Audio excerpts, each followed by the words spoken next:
This episode is brought to you by Modern Goaltending. Modern Goaltending is hosting 2 camps this summer. Our first camp will be hosted in Alabama at the Pelham Civic Complex in Pelham from July 16th to 19th. And our second camp will be hosted in Florida at the Community First Igloo in Jacksonville from August 2nd to the 4th. Both camps include professional goalie and shooter coaches, as well as off-ice performance testing and training. Our camps serve dietitian-approved meals, while also hosting multiple classroom sessions hosted by our dietitian, life coach, and video coach. The goal of our camps is to better each individual athlete by giving them new on-ice tools to work on and improve their game. Off-ice, our classroom workouts and testing sessions are designed to provide athletes with insight and information on what they need to work on moving forward in their hockey careers, while also giving them a glimpse into what it's like to be a professional athlete. To sign up for one or both of our Modern Goaltending camps, please visit moderngoaltending.com/camps. Link in description.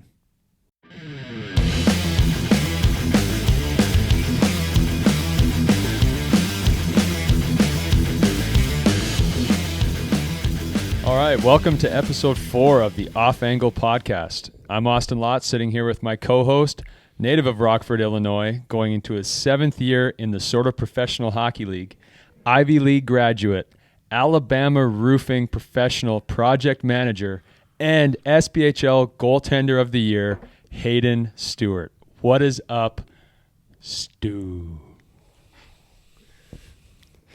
You're right, I wasn't going to like that. I had to do it. I had to do an intro. He said either you're going to love it or you're going to hate it, and I did not like that. Which part did you not like? I don't know. It all made me uncomfortable. Was it the cringiness of me doing an intro? No, or was it I think you did great. Okay. I just think it was long. I don't need, it's a little long-winded. I didn't need all the facts about me, man. I just try to keep a black disc from crossing over a line. That's I it. know, but that's exactly why I didn't tell you what the intro was. Yeah, I went into it blind. Yeah. I had no chance. No, you didn't. I didn't want to give you one. Yeah. Apparently not. Worked out well. Yeah. You've got all the notes today, Stu, so you're going to lead us off. What do we got going on? What are we talking about today? I think we should get right into it. Let's see. It was Oilers Stars game. Was it game 3 that just happened? Or no, 2-4. Game 4 just happened. Oh wait, Oilers. What game was last night? It was 2 nights ago. I want to say it was game 3. Okay, yeah, because Right? it would have been game 3 because game 4 of the Rangers and Was last Panthers night. was last night. So yeah. it's Dallas Edmonton game 4 tonight. Yep, should be. Think you got it there. This is why I have a computer in front of me now. Either way, the number one thing that's been on my mind is that Stuart Skinner goal from the other night that everyone's getting upset with him about. Yeah. Okay, so that was game 3. Okay. Yeah, on my birthday. That was on May 27th. Yeah. By the way, happy birthday. Yeah, thanks. To Austin here. Yeah, 29. Woo! 29, getting up there. I do have to make a shout out to you though, because so for everyone listening at home, I guess my wife planned a little surprise get together on Saturday night, which was 2 days before my birthday. But Hayden and I spend, and I'm not no over exaggeration, 17 hours a day together, and he didn't once show any sign of the fact that I'm having a surprise birthday party. So that was very impressive, and I appreciate everything you did to help with that. So thank you. Well, you got it, brother. We were just talking about it. I think I spend more time with Austin than he does with his wife and his child. By a lot, especially when I'm awake. Like when I'm home with them, Yeah. it's probably like 2 hours awake and then Right. 7 sleeping. So yeah. Just by pure work schedule. Yeah. But you know what was easy for me is that we were so busy, I didn't even know what day it was. I just knew what we had going on that day. Right. So I got on the ice with Tall. He's like, I'll see you tonight. And I was like, oh, yeah, I guess I will. Right. And I like how I even made the comment to you on Saturday, like, how'd you not spoil it? You're like, man, you never, like, I asked you what you were up to, but you never asked me what I was doing tonight. And I kind of felt like a dick when you said that. I'm like, I guess I probably should ask you what you're up to. Right. Right. That's what a good friend would do. That's okay. You're excited. Yeah, I was excited to go on a date night with my wife, Right. but then You weren't even thinking about. No. You just knew that that's what you had going on. Right. But there was a moment on Saturday when Caitlin was getting herself ready or whatever, and she made some sort of comment about like, hey, are you inviting the boys over on Sunday to watch NASCAR? And I was like, yeah, like Stu's coming over. I haven't talked to the rest of the guys yet. And then I was like, actually, I haven't heard from the guys today or even for the last couple of days. Kind of weird. Yeah, that would be weird. But I didn't really, it's still my brain, which doesn't work too well sometimes. Still didn't think, oh, maybe it's because they're waiting for me at the Redmont right now. No, I think you were just focused on your date night and yeah. I don't know. I guess that where we were? You're The just all Redmont? out of sight, out of mind. Yeah. Yeah. Okay. Redmont rooftop. Right. Redmont Hotel rooftop. Cool Great spot. Yeah, great spot. Yeah. Downtown Burnaby. We enjoyed it. Yeah. Anyways. Yeah. So where I was going with this is I think we gotta get to that Stuart Skinner, that game. I want to say it was a game-winning goal the other night, the fourth goal against Dallas. Yeah, a lot to digest here. And everything that I've been seeing on social media is how he lost the game for the Oilers. Yeah, Stuart Skinner sucks if you ask Twitter. If you're looking at Twitter, yeah. Yeah. And I just don't like that at all. No, It's the first thing I'm going to say about it. Right. And so I think we should break down the goal a little bit and then kind of talk about my other thoughts surrounding it because, I mean, you know my thoughts. I don't think the Oilers are a very good playoff team. Right. Yeah, I know you don't think that way. They're sick in regular season when no one cares about defense and everyone just can score goals. Yeah. I do think they've gotten better at defense, but they're still clearly, just from watching the last 2-3 games especially, they still have holes in their systems, in their game. Yeah, absolutely. But they have gotten better. They've gotten better, but when you're playing against top 4 teams in the NHL now, which everybody is, doesn't matter. The Dallas Stars are going to expose you if you give them room to do so. Yeah, absolutely. It's playoff hockey. Right. That's how it goes. They seem, in my opinion, they play a very well-rounded game and have a lot of skill. So if they're going to do all the little things right constantly, on top of that have guys who can bury, you cannot afford to give them anything. I think they have a little grit. I think the way that they play, you never have any time and space. Right. Like if you have the puck, there's always pressure. Yeah. Even if you're skating through the neutral zone, there's always a squeeze. Right. So Stuart Skinner. So he obviously, for those of you that may not know, Stuart Skinner let in what Twitter and many people think was a weak goal. I'm guessing mostly just because it was shot from slightly behind the goal line. Yeah, it was shot from a little bit behind the goal line. It went off the bottom of his pad, basically his foot, and then off, or his skate / bottom of his pad, bounced up, hit him in the rear end, and bounced over the goal line. Right. But if you watch the clip, which we're going to get into here, there's more to it than just that. I think there's a lot more to it. 100%. Yeah, that's the result of the puck actually crossing the goal line for the game-winning goal. But there's a lot more to it, and I think the first thing to do this justice would be to talk about the actual play and how difficult that play is when a guy's got the puck in front of the net by himself, he can shoot it, and he walks it below the goal line.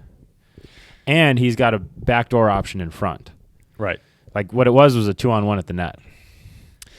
Yeah, and I think I said this to you earlier in the week. The initial threat came from above the goal line. So he was playing it in a way that was probably the right way to play it. You know, he was in his reverse, I believe. He was in his stance to start because it went to the guy kind of down to his right side. Maybe just above the tops of circles a little bit, or the bottom of the circles a little bit higher. And I think there was Robertson walked it down. Yeah, but initially he could shoot that from where he was. So he's got to respect that. He could also probably go backdoor. Right. I'm just pulling up the clip now just to refresh my memory on it. And on NHL.com, it kind of has like a zoomed in view on the corner. So the still frame I'm looking at right now is there. It doesn't look like there's much of a backdoor threat on this play. Okay. So to be honest, Skinner probably could be a little bit more flat in his reverse than he is. Yeah. Basically, and by that I mean he could have his skate blade, which is on the post, more on the inside of the post than the front of the post. 100%. That's exactly. And I think that goes to his transition, which is what we should talk about next. But I know he said in his interview after the game, he just saw 2-on-1 in front. Where's the other guy? Have to respect both options. I think is there not a guy in the middle? Yeah, there's got to be because Darnell, there he is. Yeah, because Draisaitl, we'll get it, and we will get into this. It's also And Darnell. I'm gonna restrain myself right now. Yep. Okay, but Draisaitl tries to get back to the front to cover that other guy. Mm-hmm. Darnell Nurse goes on a knee to try to take away the pass to that other guy. What's Darnell Nurse's plus minus? Minus 12 in playoffs. And I want to say it's like $9.25 million contract a year. So he's arguably, I would say people don't consider him the best D-man on the team anymore since they have that Evan Bouchard. He's probably the number one, but still top two defensemen on a team that's in the Western Conference Finals right now. Yep. And he's -12. Depends on who you ask. Now this is what I will say: we both have played for a coach that says plus minus doesn't matter. You're right. And to a certain degree, I agree with him. And in Darnell's defense, I haven't watched enough hockey where I can actually say Darnell is worthy of a better or worse plus minus. Right, and you can't at all say that this goal is his fault. You'll say it's Darnell's fault? No, I said you can't. No, I don't think you can. No, I mean, he played it decently well. Like he was kind of on maybe like a foot on top of Skinner's crease when Robertson had the puck on the goal line, kind of like on one or two knees trying to take away the pass. So on this play, Robertson got to a place on the ice where he could shoot it, and Darnell Nurse actually forced him into the bad area below the goal line. Yeah. Which, as far as we're concerned, on a quick developing 2-on-1 in front, the defenseman did his job as best as he could. Yeah, that's such a hard situation to play as a defenseman. It's hard. First of all, in general, it's hard to play defense in hockey. It's so much harder to play defense than it is to play offense. That's why when there's a turnover, especially in the NHL, it ends up in the net. And you have the best defensemen and goaltenders trying to stop them, and they just can't because everybody's just too good. Yeah, defenseman's a hard position. And even playing, like back checking, picking up guys, obviously playing goalie's not easy, but all that in hockey is so hard. It's so much harder to play defense than it is to play offense. What do you think's the hardest position in hockey? I don't know. I mean, it depends on who you ask. I would say playing goalie. You think is the hardest? I'm a little bit biased. I guess that's a pretty broad question. I was going to say centerman. Centerman's a hard one. I think defenseman. Defenseman's tough. Defenseman usually it's a while before. Really good defensemen are hard to find, I think. Like they talk like even in the NHL. Yeah. Usually I feel like in the NHL defensemen develop later. So I don't know why that is. When a position develops later, that means it's tougher to play. Yeah, and you can make that argument for both goalies and goalies and defensemen, right? Yeah. Forwards go in. Connor Bedard came in this year. He's lighting it up. Yeah, but centermen I feel like just have so many responsibilities, whereas like centerman's incredibly difficult. Like compared to a winger, bro, I think wingers have a pretty. Got it easy. Wingers are on vacation when they're on the ice. 100%. What's their job? And their D zone is just to seal the walls, have their head take in a away swivel, the points, take their points away, take their point away. Puck goes to the wall, get it out. Yeah, that's pretty easy. And then when the puck's going north, go score. Yeah, you just get to go score. I think it's easy. I want to be a winger. Yeah, anybody would. You just get to play in the O-zone. You just try to score goals. Yeah. Puck goes up to your point, just get in the lane. Yeah. Don't let it get your point to begin with. Whereas a you centerman, have basically one guy to worry about. Right. But a centerman has to kind of, I mean, this is up for interpretation, but in certain systems, a centerman actually has defenseman roles. Like there's going to be times where a centerman actually has to go to a guy below the goal line. Oh, all the time. Right. Like a D-man would, correct me if I'm wrong, but in our systems with the Bulls, it's like our D-man will go, but we always have like a D-man in front. So a centerman would go if there's two guys in the corner. Yeah, we want two guys in the corner to hit and pin and then outnumber. Right. Second quick on the puck. But we always, if we can, want to have one defenseman in front.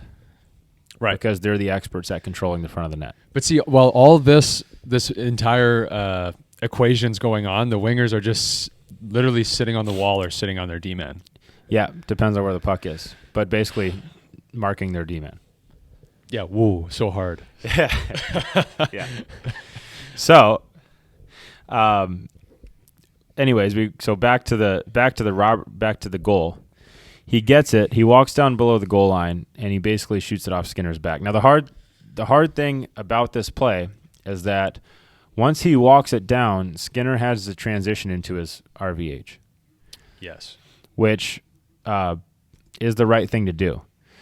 Because if he stays outside first of all, if he slides out of the net towards Robertson, he can either bank it off of him, off his back and into the net, or he can wrap it far side. Or if he skates to the far side of the net, he just makes a play to a one-timer, maybe even a D coming down, and it's like a wide open net. So you can't do that.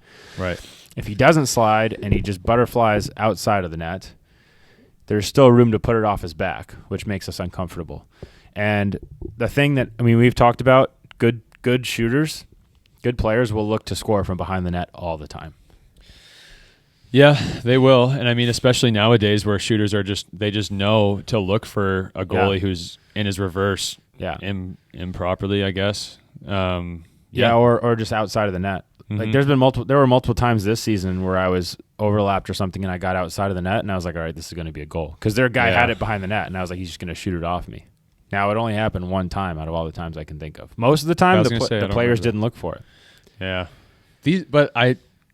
Robertson's going to look for it. I was going to say, okay, yeah, I'll just leave it at that.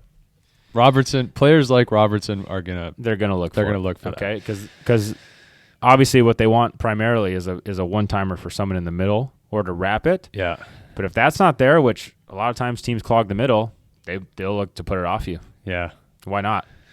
So for the first time, I'm really seeing this goal from like a normal, I don't want to call it bird's eye view, but from like a game view where it's not zoomed in on the corner. Yeah. And it was like a turnover that, so a D-man kind of shot it from, he broke his stick on the play. He fanned on a shot and it hit Draisaitl on the skates by the dot. And did Draisaitl handle that puck, Lotzi, or did he let it go through his feet? No, he didn't handle it. Okay, that's what I thought. It hits the inside of his skate. It was a slow-moving puck, right? It was a slow-moving puck. It hit the inside of his right skate. And he didn't handle it. Didn't handle it. Glad we got that out of the way. And then kind of skated away from it. Oh, wait, hang on. You mean he didn't stop and start? He looped a little bit? It wasn't like a very tiny bit. Okay. I know where you're going with this. I'm just trying to be honest because we're talking about when you're playing against a top 4 team in the league, yeah, right? Do you want to stop and start or do you want to loop a little bit? Yeah, I think you want to stop and start. I'd probably stop and start. The loop wasn't too bad, though. Right. It wasn't too bad, but it wasn't good. Right. All right. So this then, we'll just call it player 1 for the Dallas Stars, bumped it low to Robertson. Yep. And now it's a 2-on-1. Now it's a 2-on-1 with Darnell Nurse coming from I don't know where he was, but he's coming towards Robertson. Right. Meanwhile, he was probably in the middle. I don't know if his buddy was when it got kicked down. His buddy might have gone to get that puck, and it just got poked through him. Robertson. He was coming actually behind the net to cover a guy on the far side. Gotcha. Which that guy actually snuck into the slot. So this is his guy, and he's just sitting there watching. I don't know what Darnell's doing there. Okay. And then as the puck gets bumped down low to Robertson, Darnell's like, oh, crap, I got to go. And now he's late. Right. So right now, Darnell Nurse, on this still frame at 8:09 of the third, is in a terrible spot. And Leon Draisaitl's late getting back to help, too. Yes, he's at the top of the circles. Right. Yeah, if I remember right, which I do because I watched it over and over again. Okay, so goaltending. At this moment, now we'll get into this later. It was on Robertson's forehand. Yep. He chose not to give it to whatever number 24 is in the slot because it was kind of away from him, so he couldn't really make a good pass. Okay. Skinner's still on his feet, but now Robertson's taking it to his backhand. And he knows he's got nothing right now. Right. Because Skinner's square on his feet. Right. And he's not even far out. He's not even farther out than he was in a great spot. He played it. So far, he's played this great. Yeah. He recognized it 2-on-1 in front. He's playing it great right now. Yeah. So then once Robertson gets it off his backhand to his forehand is when Skinner, rightfully so, transitions into his reverse. So that's a little pocket of time when they're transitioning it, when they're stick handling the puck from their backhand to their forehand or vice versa, you have a split second to get into your reverse. And you want to because you want to be in the net, you want to be inside the post so that there's no room to bank it off of you. There's no room to stuff it short side. If he goes to the middle, you can bump off the post and get to that one-timer. And if he wraps it, you just bump post to post. Exactly. So that's where you want to be. Okay. So now he's in his reverse. He just got into it. Robertson's about a foot on top of the goal line right now. Okay, so he's in a good spot for his reverse too. He's in a good spot. Skinner probably sees that Darnell's now there, taking away that slot option. Maybe. I think. And I think Draisaitl's also... It's one of those things you sense. Yeah, and Draisaitl's also his stick blade's like a foot away from the slot option. Right. So he's probably thinking, okay, I'm just going to stuff Robertson here. And I mean, what was his quote? He admitted that he was what? He put himself in a tough spot. Like right now, his skate blade's on top of the post, where I don't think it should be. No, and that's the first thing that I think we should talk about playing this situation is that transition into the RVH in that situation is incredibly difficult.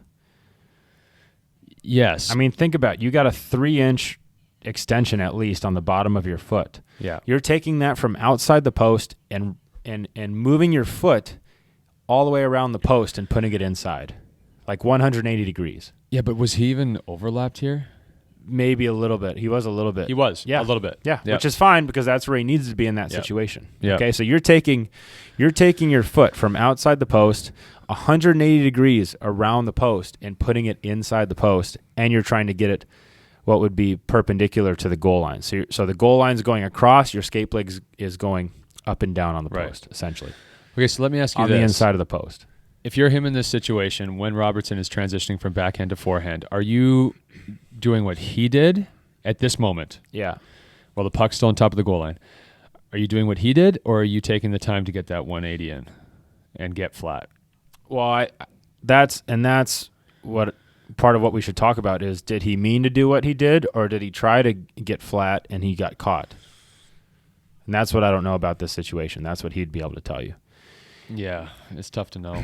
So if you get into your RVH and your skate is parallel to the goal line, meaning it's on the front, what I would call the front of the post. Yeah. Towards the middle of the ice. Yeah, the towards the top of the post. crease, the front facing side of the post, even though it's a cylinder. If your skate blade is on that part of the post, you can only push basically out. Mm-hmm. You cannot push across until you lift your knee and get your edge to push across. Right, exactly. So what you want to do is try to cut with your backside foot while you move your short side foot around the post and inside of it. Yeah. So that now your skate blade is on the inside facing face of the post, I guess you'd call it. Yep. And that allows you to push across. Mm-hmm. Okay, so in that scenario, when he does get into his post, he can't push across. Now, I think Stuart Skinner knows that. Yeah. And I think he wants to get flatter. Yeah. So now keep in mind, this transition, moving your foot with a 3-inch extension on the bottom, 180 degrees around the post, to get it into the post has to happen in like 0.3 seconds. This was, like even quick. I've hit my space bar twice now. Yeah. To get like some still frames. Mm-hmm. It still says 8:08 on the clock. So this is happening within a fraction of a second. Yeah.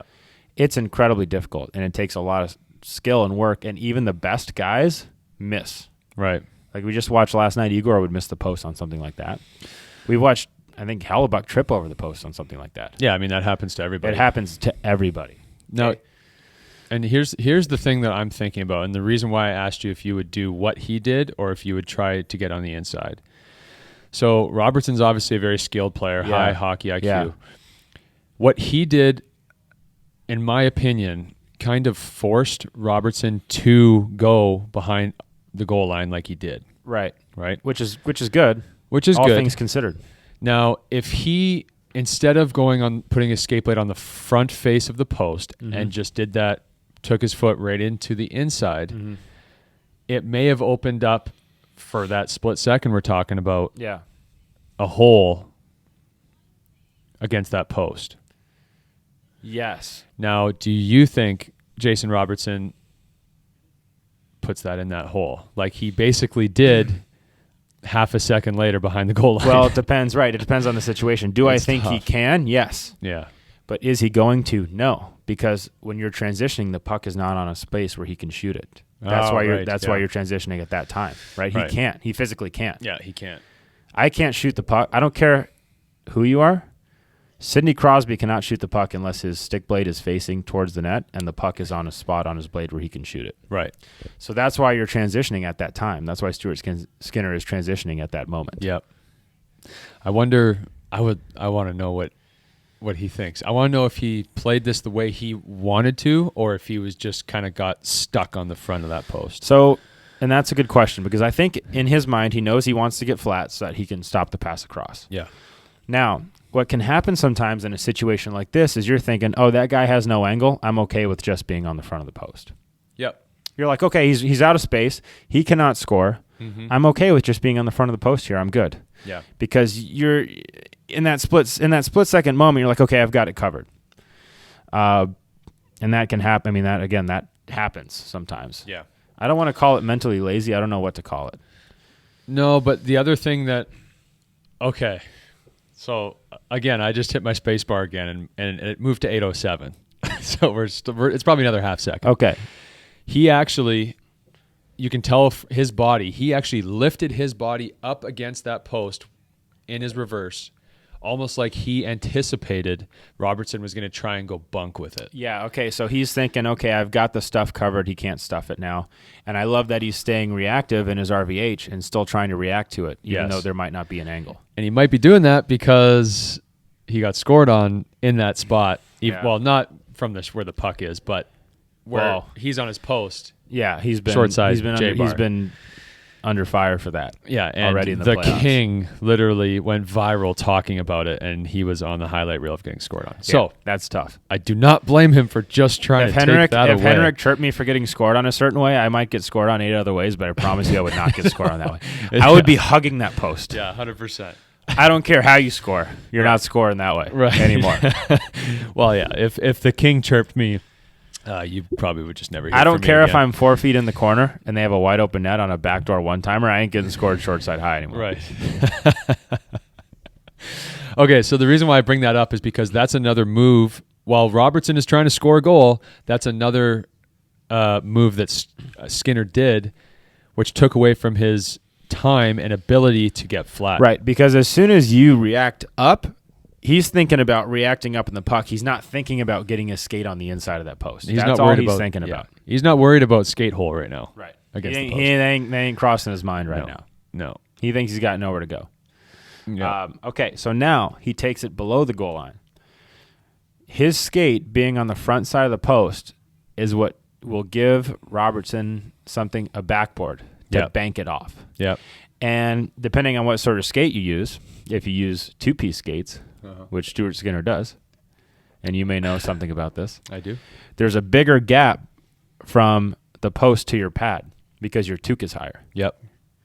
Your holder, the blade holder, the physical part on the bottom of your skate that holds your blade is taller. So that means there's going to be more space from the bottom of your pad to the post. You basically have a bigger foothold in that situation. Yep. Which maybe I'll fight for the short guys here. Maybe some short guys are like, oh, I need that extra so I can get a little more height. But what I'll say is you don't. Because 95% of the saves you make will be on your knees where the extra half an inch from your toque does not matter. No. And the best case I can make for this is UC Saros and Dustin Wolf are two of the shortest goalies in the league, and they both have the one-piece skates that are a little bit shorter. There you go. So, okay. Another element. The reason why I'm explaining it to Hayden this way is because I've got my laptop out and he can't see what's going on, even though he's got like a photographic memory. He knows exactly what I'm talking about. know that we've already spent. But this is how.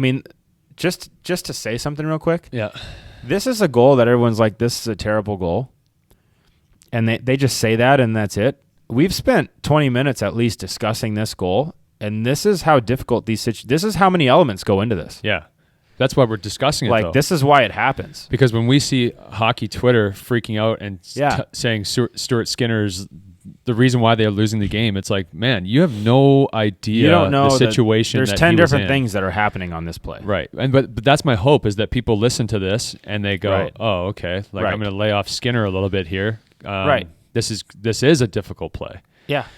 And to his credit, So after he does the shoulder shrug, trying to take away the short side, he still has another movement before Robertson even shoots the puck, and that's to try and go paddle down because he realizes that he's exposing his skate hole on that So post. the thing that happens next is he reacts up, and then Robertson stick handles it, takes it lower, and now Stuart Skinner does have the wherewithal to think, okay, now my foothold is open. Yes. And he could either put this through my foothold and it goes out the other side of the crease. It could be a one-timer, or it goes off me and in. He's probably thinking that's the only way I can get scored on right now. Which he's right. Yes. And so now he does the right thing and tries to cover that foothold with your hand, which if you go skate on post in the RVH, you have to be ready to cover your foothold where your blade holder is with your hand. Yep. Okay? That's just the nature of it. Yep. So in this situation, I would probably try to get my toe bridge in. When I transition, I try to get my toe bridge into that post so that hole is not there anymore. Do you think Stuart Skinner had time to adjust after he was already on the front face of the post? I think so, but he used that time to try to react up, which we're sitting here Monday morning quarterbacking. But everything we just talked about was within a 2-second time. We've just spent 20 minutes discussing something that's happened in 1.5 seconds, by the way. So we're going to sit here. Now, the reason that we have we can Monday morning quarterback a little bit is because we've been in this situation. And we've been scored on in this situation. And I've been scored, 100%. You know? But we talk about this situation. We know everything that's going on in these 1.5 to 2 seconds. Yeah. Unfortunately. Yeah. So he has the wherewithal now to try to jam at Robertson with his blocker to take away that hip hole. Or that foothold. Yep. What Robertson does is he pulls it around his blocker and puts it off his foot anyways. Come on. That's kind of what happens. It doesn't look like there's much room, but he puts it around his blocker. Yeah. I thought the puck maybe was just shot before he put his blocker there. No. I think it was there, but I think Robertson, because he pushed out at it. Oh my God, you're right. It gave him an angle to get around it. Goaltending's so hard, man. Yeah. So one comment that I do want to make is that if you are in this situation, your skate blade is on this post, instead of pushing out at the puck, I would just cover my foot. Cover your foot, because they can't get around your blocker and still put it off the bottom of your pad again. See, if anybody listening has listened to what is now going to be 4 podcasts that we've done, I think they'll realize that there are goals that you and I see in, whether we'll just say the NHL, 'cause that's what everybody knows. We watch a lot of hockey, but that I'm going to call them the average fan, which I have all the respect in the world for. The average fan may see a goal happen and just think, "Oh man, poor goalie, he had no chance." But then they listen to our podcast and they're like, and we are saying, no, that's on him. He didn't give himself a chance. Put himself in a bad spot. And then they watch, and then they listen to this podcast, and we break down what, again, I'll call it the average fan, thinks is a weak goal given up by Stuart Skinner. Mm-hmm. And we're sitting here going like, hang on a sec. And we just talk for now 25 minutes about a 2-second clip. So I feel like people are either going to be like, these guys just hate agreeing with the public, or maybe we'll just provide them a little bit more. My hope is that we just provide them more knowledge. And I'm not making the case that this goal is unstoppable. It's a goal that a professional hockey coach will be pissed about. We're not saying he shouldn't make the save, or we're not saying, I mean, technically it's a goal from below the goal line, which you never want to give up. Yeah. But we're not saying, he can't have this one. But what we are making the case for is, even though he can have it, how difficult this still is. Right. We just don't want people to say, "Oh, that's just a bad goal," and move on. That's an easy one. He's got to have that. No, this is still difficult. That doesn't mean you can't save it, or he shouldn't have. Right. But we're just making the case that even on what appears to be a simple situation like this, there's still there are still so many things going on. Yeah, there are a lot of elements in that 2 seconds that we just talked about. So I think the last thing is, that's instead of reaching out at the puck with your blocker, you want to just cover that foothole so that they can't go around you. Yeah. Because a lot of times, as goalies, as we're reaching out at something, the puck is still moving laterally. So we're taking that blocker, that glove, or ourselves off the angle and giving them more room to get around us because we're pushing towards the puck rather than following it laterally. Yeah. If that makes sense. Yeah, it does. So that's I think the last mistake maybe he made on this is to push at it instead of just covering his foothold and letting his stick be there. Now, if Robertson tried to make a pass in front, he can always move from covering his foothold to jam that pass in the middle. Yeah. But you'd rather have them have to pass to the middle with knowing you can jam it. Yeah. And even if they get it through scoring a one-timer with, your defenseman hopefully trying to take away a pass lane, at least making life difficult on them. Yeah. I just like his odds of being flat there because it just gives him a better chance to get to that pass, and it also just he seals the short side, can't bank it off of him. But it's just such a difficult. It's so hard to it's so hard to cut into the net flat in that situation. Yeah, especially it's a 3-3 game. He's thinking, I want to stop the puck. I got to make these saves. Right. A part of me also thinks, and I think this is worth talking about, is that was a 2-on-1 that was generated unexpectedly. Yeah, quick developing 2-on-1. Right. So how do I say this? I don't want to say that he wasn't ready for the play, but to a certain degree, that's a very hard situation to be ready for because it was so unexpected. Like literally that play started with a D-man taking a slap shot and breaking his stick and then hitting Draisaitl's skate and then going to their F3 who bumped it down to their F1 and then their F2 was sitting in the slot. It was like bang, bang, bang. Yeah. It's tough. It's tough. And I feel like we're just like you said, we're not saying that it's a goal that he doesn't want to have. He wants to have that shot. Yeah. He hates that anything went in. from below the goal line you want. But we're just making the case that it's understandable of what happened. Like that goal could happen to anybody. Yeah. Yeah, and smart players like that, that's Robertson's moving so fast and he's releasing that puck so fast and he's thinking fast. Like that all happens so quickly that it's just easy to say, oh, it's a bad goal by Skinner. Yeah. He's got to have that, but it's a 2-on-1. Robertson does have time and space because Nurse is like, well, I can't jam him straight up because now there's just going to be a pass to the middle. Yeah. Yeah. So he's like, I'm just going to have to try to force him wide, but no matter where good players are on the ice, if they have time and space, they can make a play. Yeah. I don't care where they are. So to summarize all that, it's just Stuart Skinner was getting roasted on Twitter. Yeah. And I don't think it was completely warranted. Yeah. I think it's a play that a lot of goalies feel for him because every goalie in the world knows that their coach is looking at that goal going, that shouldn't go in. Yeah. But you we all understand it. Yeah. And look, everybody makes mistakes during hockey games. The goalie's allowed to make them too. Yeah. They're allowed to have one, a forward has a pass where they could easily catch it and it's like, oh, I got to catch that pass. But they miss it. Right. But, nobody remembers it. No, it's just a goalie has one where it's like, oh, I got to make that save and they don't. And now it's on blast. Yeah. Welcome to being a goalie. Yeah. Welcome to being a goalie. Your choice. Yeah, I guess your choice. Okay. I have to switch gears here for a sec. Okay. Because I'm on NHL.com still. Uh-huh. I'm out of the video. Uh-huh. On their main page, there's an article, and it says Bilesma hired as coach of Kraken. And it just we got to talk about that, and then we got to come back to the Skinner thing. Just quickly, I just had to bring it up because we talked about it on the podcast. I saw that. Time. Yeah.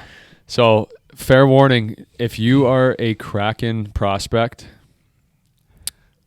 I think we should email Dan and get you out to that camp, man.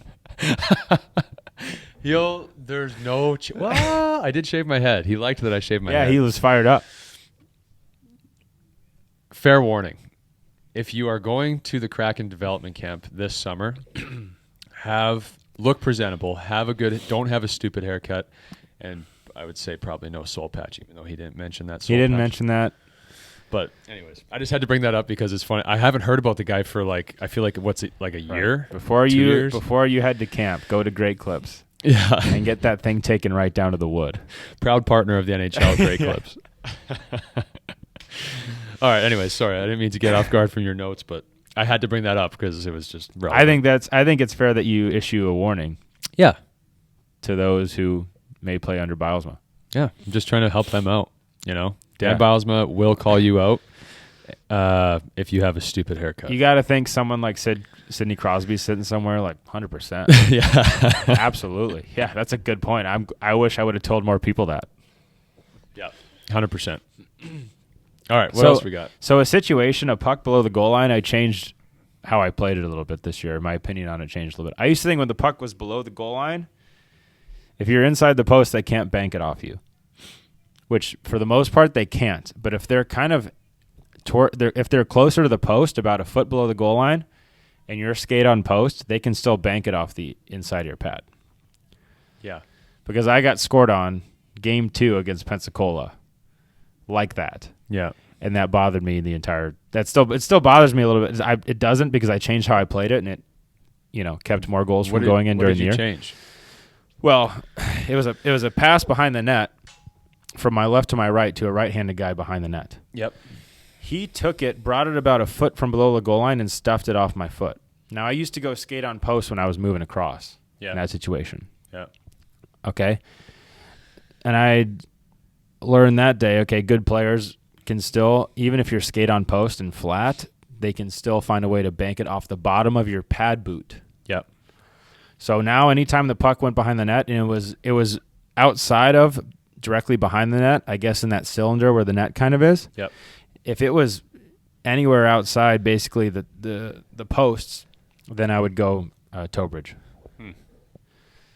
Because now they can't bank it off the bottom of your boot. If they tried the same shot, it would just miss and go out front. Right. I'm still struggling with trying to get my toe bridge on the post in that play. We're working on it. In my defense, you didn't have the proper equipment for it, though, for the longest time. I was just going to say, I was using bungees. Now I have like that hybrid bungee with the skate lace. It's got a little bit of lace on it. So if you're trying to go toe bridge into the post, you need probably a 3-inch toe bridge. I think that's what mine is. So I have a 3-inch toe bridge out of skate lace, and then the rest of it is bungee that goes around my skate. Yeah. Which I love it. It works great. Yeah.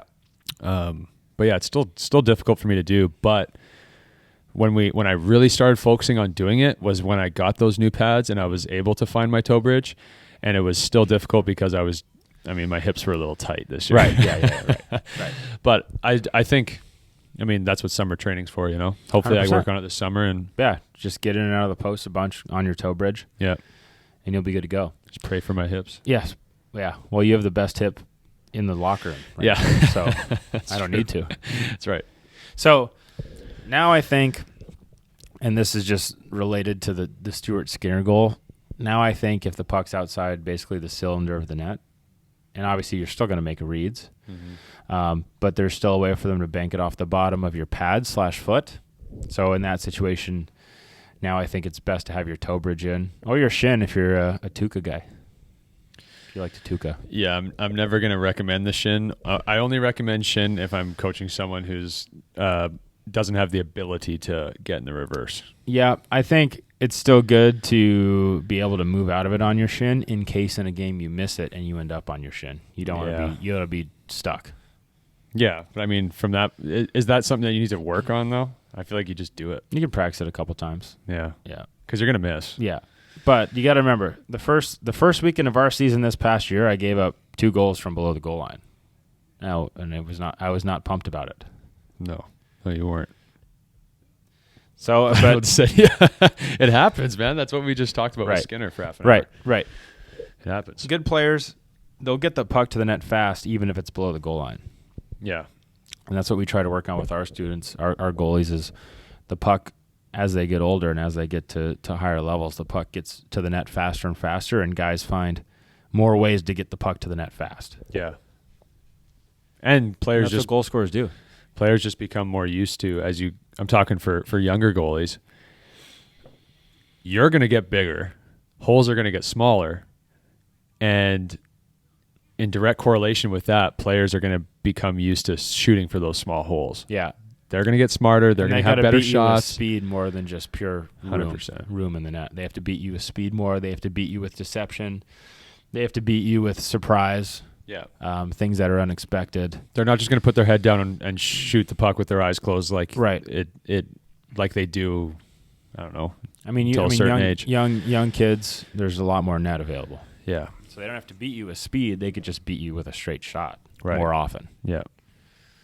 They're going to They're still going to have to place it well. Yeah. A good player will start looking for patterns, even at a young age. Yeah. Yeah, and part of that is getting the puck to the net fast constantly. Yeah.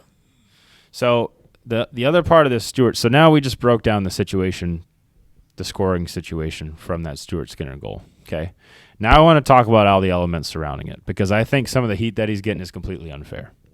Okay. So they're gonna chirp Stuart Skinner for giving up that goal and losing the game for the Oilers. Oh, I know where this is going. Okay. On that same play, one of their highest paid forwards had a slow-moving puck go directly through his feet. Yeah. Then, instead of slamming on the brakes immediately and getting back, he does a little loop. Yeah. It wasn't a bad loop, but it was a little loop. Yeah. And against a top 4 team in the NHL, that's all it takes. In playoffs, Yeah. you're going to get scored on. Yeah. And that guy makes what? I actually don't What's know. Draisaitl's cap hit? $13 million a year? We have a computer. So I'm getting paid $13 million a year I can't handle a puck in my skates?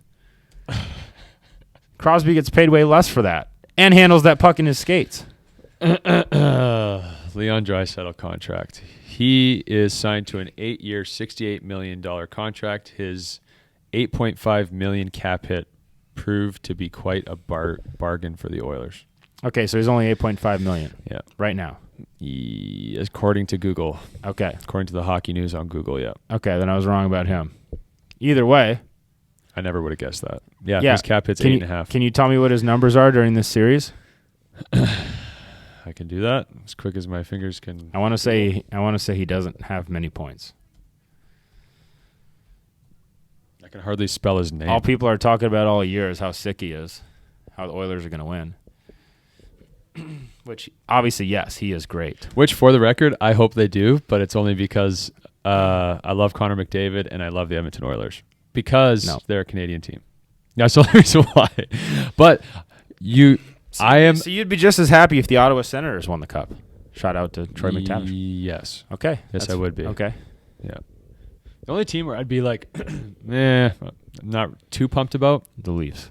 No. The Leafs are top 3 for Canadian teams that I'd want to win the Cup. Would be Montreal. If they won it in 2021 when Carey took them to the promised land, I would have been pumped. Carey Price on the team, different story. Okay. Then I don't think you have to worry about it anytime soon. And it's not that I have anything against Montreal. I like the Canadians. They're fine. It's just, I don't know. Okay. They've won a lot.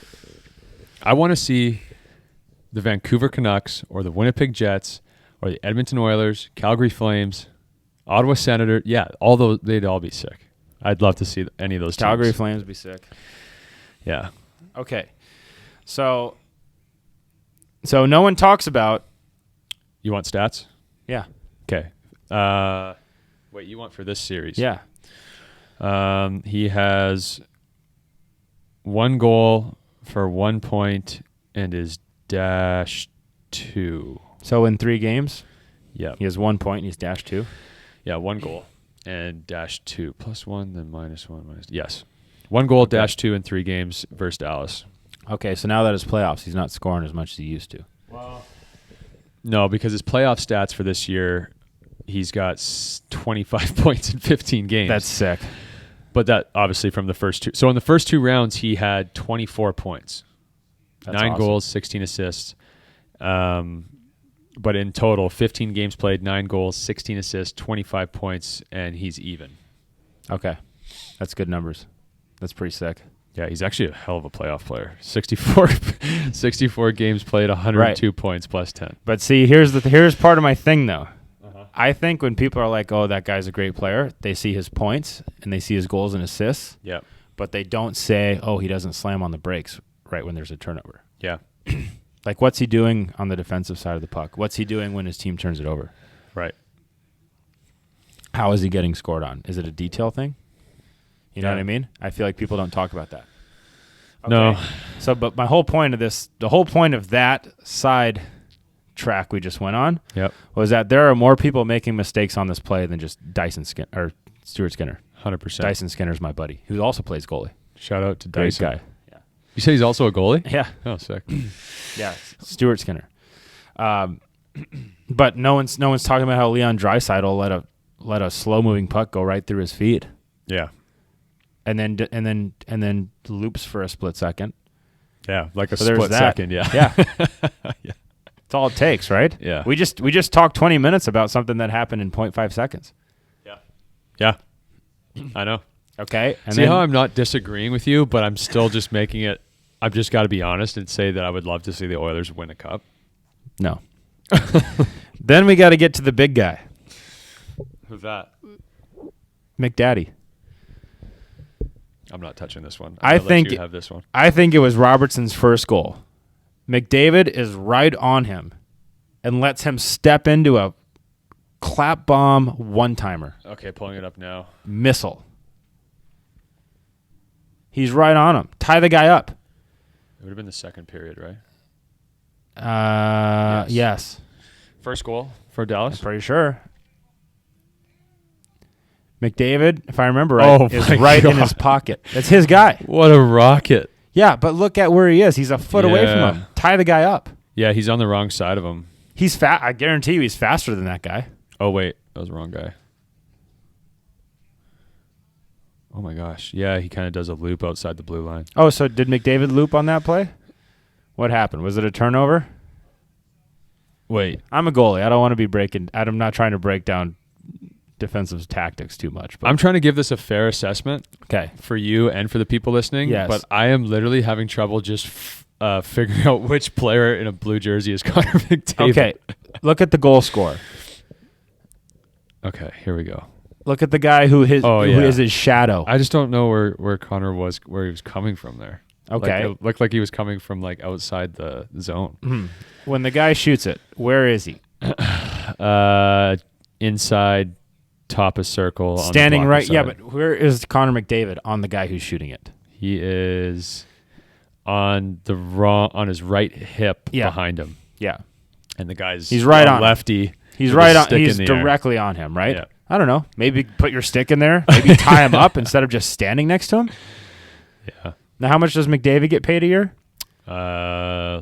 Let's look that one up. But I believe $13 million. You're telling me for $13 million, Yeah.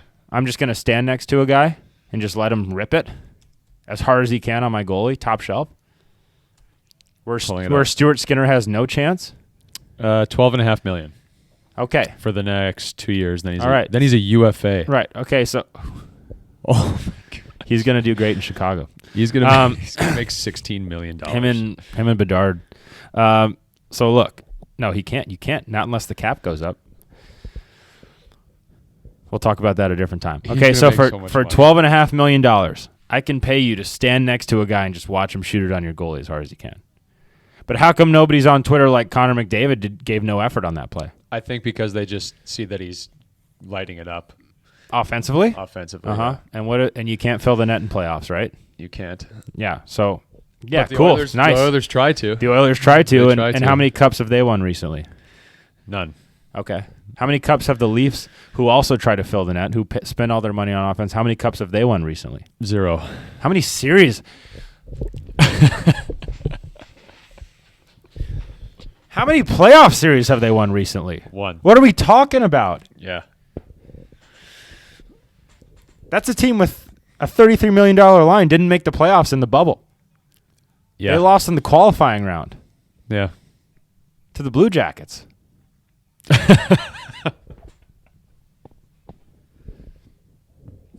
So, the only reason I bring all this up is all for fairness to Stuart Skinner and in his defense. Right. That's why I'm bringing this up as a goalie. Right.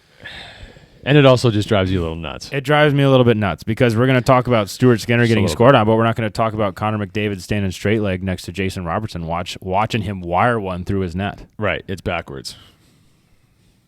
Yeah, and guys score in playoffs, cool, but I mean, That's you're, not you're, playoff you're hockey, playing though. against the best defense and goaltending in the league. You Right. can't just outscore teams. You have to be really good defensively. Right. And to me, that's where the Oilers are not good defensively. but all people talk about is Darnell Nurse and Stuart Skinner. Yeah. I don't know what to say. Again, I agree with everything you're saying. I just But you wish don't it. disagree. I wish it wasn't. I wish it was not true.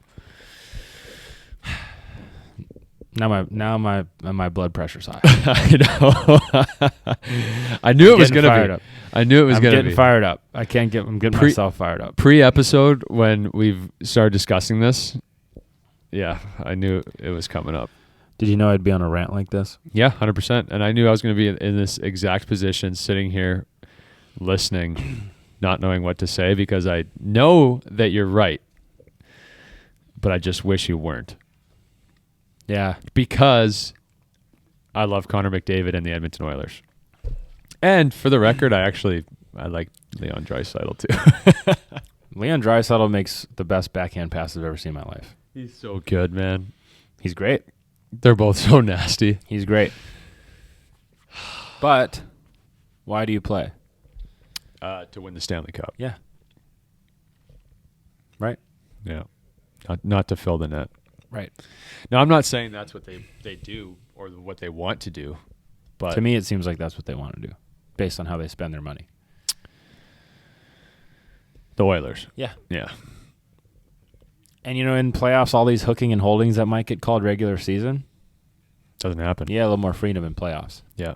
So maybe where McDavid gets through 3 guys in the regular season, playoffs, it's a bit harder. That's so true. It is. So if you're not in the... That's why it's... Because there's less ticky-tack stuff being called. Yeah, there's next to none. Yeah. Yeah. The refs, it's a known fact. The refs are going to bury their whistles more in the playoffs. Yeah. It has to be obvious. Yeah. For the most part. And even it is, they might not call it off the bat. McDavid two-handed Duchesne in the face. And they didn't call it right away. They had to review it. Damn. Didn't two-hand him, but he kind of pitchforked him on accident. It's part of the game, but my point is it wasn't called, and that's a blatant high stick. Right. So, in defense of Stuart Skinner, there's guys that are making, to me, what could be effort-based mistakes. Yeah. There are mistakes happening all over the ice for that team. But all that anybody's talking about is Stuart Skinner. Yeah. And that's that one goal. And that's where I think, in that one goal, like they gave up 4. 3 of them, we watched them. Yeah. They weren't his fault. Right. So he gives up 1 goal. Goalie should be able to make a mistake like everybody else. Yeah. But all Twitter does, all media does is rip him. They're not ripping McDavid. You tell me, McDavid has to be fast enough to get himself on the right side of a guy to lift his stick or get his stick to break up a pass. I would say yes. He's like the fastest player in the world. Yeah. Yeah. Yeah. So he should be there. That should not be a one-timer. And I think that both him and Leon would agree with what you're saying. Okay. Good. Yeah. Yeah. I do think that. And the only reason why I say that is because just seeing how they carry themselves, like, I mean, mind you, it's Canadian media, so they're probably just like, they're probably robots with the media at this point, but that's the only input we have into their like personalities and what they think. But just going off of that, it seems like those guys definitely give a shit about winning. That's what it seems, yeah. It's just a matter of putting it together and doing what it takes to do that. Right. I think they're willing to do what it takes. Maybe they just need to realize what it takes. I don't know. I mean, I think they know they have to stop and start and back check. They have to know that, right? Yeah. And this is where for us, for goalies, we don't know what forwards are thinking in this situation. This is where we may need help from a forward, might need a guest to talk about this with. It's like, what are you thinking in this situation? Why are you straight-legged next to the guy who's wiring one into That's your a good net? point. We could bring someone in to ask them about that clip. Like maybe like how we dissect the Skinner goal. Yeah. Maybe we need someone to dissect the entire clip of Right. that goal. And it's possible that guy wasn't McDavid's guy to start the playoff, but if I'm standing a foot away from a guy and he's I know he's going to one-time it, I might as well try get to your stick in there. Yeah, do something. Don't just stand next to him. Yeah. Yeah. So, and I know this is my 4th time saying this. Yeah. But, and I think the overarching theme for this episode is people, media, coaches, as goalies, maybe even teammates, will be hard on you when there's a mistake like this that Skinner made to give up a fourth goal. The first three weren't his fault.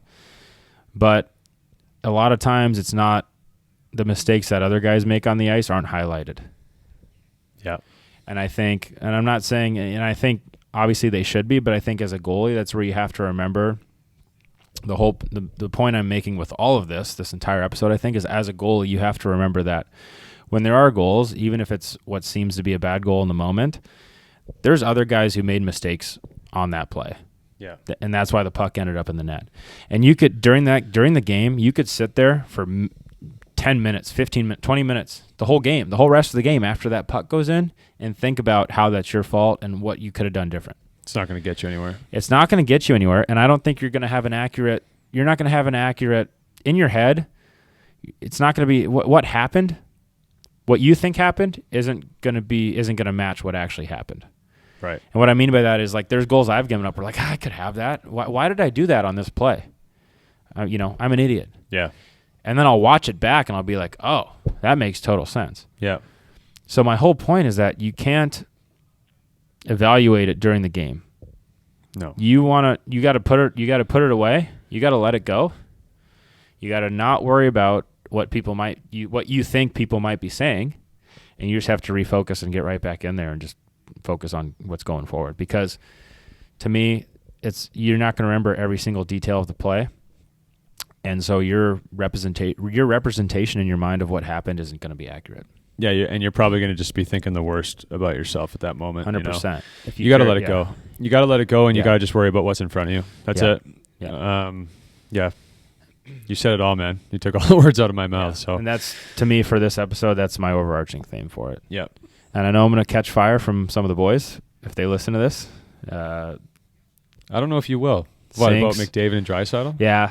Why? Because they're Oilers fans? I was wrong about his cap hit, which here, I said I was wrong about his cap hit. Right, but I'm sitting here as someone who wants the Oilers to win. I can't call myself an Oilers fan, but right. I've always liked them, and I just can't disagree with the facts of what that clip is.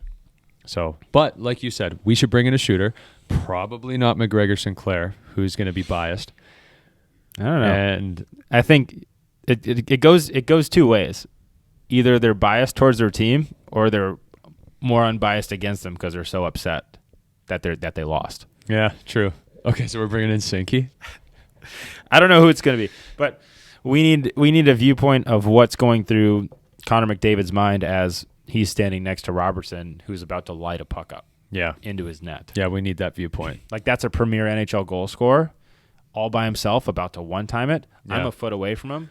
Why not try to put my stick in there? Why not jump to the correct side of him and try to lift his stick?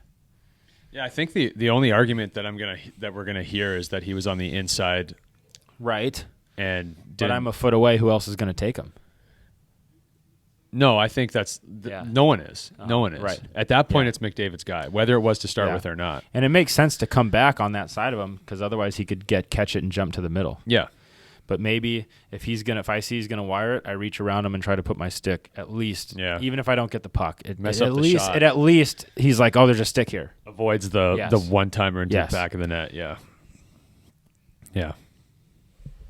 All right. So, we got anything else for today? I mean, for me, man, that's it. That's it. That's all we can handle. My energy after that one is gone. Another coffee. Get another coffee in you. Get another coffee. But that was good. I think you dissected that clip great because there was many different things, and I guess there was two clips. But I do have to make a special shout out because, and we'll have to do this when we have Sinky stuff on. But I've got JM Piotrowski's hoodie on right now, and JMP. I'll need to ask him if we can put a link in the description for people to buy these sweaters. Although no one can probably see it because we're sitting sideways. JMP. That's a two-time champion in the last 3 years. Two-time champion in the last 3, right? Yeah. Love that. I'm not normally a tie-dye guy. How's it look? I mean, it's good. I told him he knows that I'm not a colors guy too, so he made you a pretty neutral palette there. Yeah, white and gray. Yeah. Anyways, We'll put his link in the description if he's got one. Yeah, sure he does. So I don't know what else to say about that, but I just feel like I'm going to catch some flack for my comments on McDavid and Draisaitl and the Oilers, but You handle flack well. hopefully they prove me wrong, right? Hopefully I'm wrong and McDavid and Draisaitl win the cup. Yeah. Right? Time will tell. Yeah.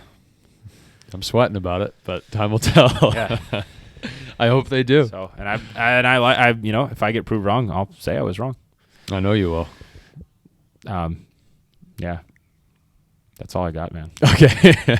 All right. Well, thank you everyone for listening to episode number 4. Yeah, holy cow. And we're gonna try and calm ourselves down here, especially Stu. And yeah, Woosah. appreciate all of you. Yep. And if there's anything you want us to talk about next episode or I mean in general, go ahead and put it in the comments if you're on YouTube, and we'll look at those and we'll respond to them, and we'll do our best to get to them next episode. Absolutely. All All right, man.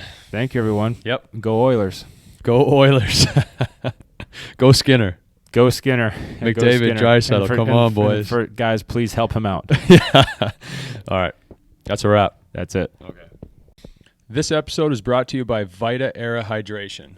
Vita Era addresses 2 critical issues for a healthy lifestyle. First, throughout your day, you lose essential vitamins, minerals, and electrolytes.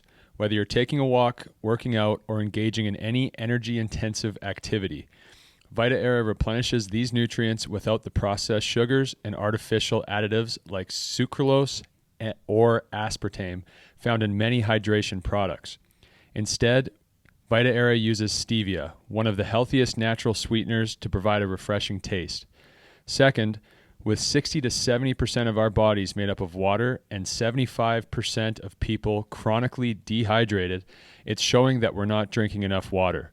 As an additive to water, Vita Era encourages you to increase your water intake. Vita Era is a 3-in-1 solution.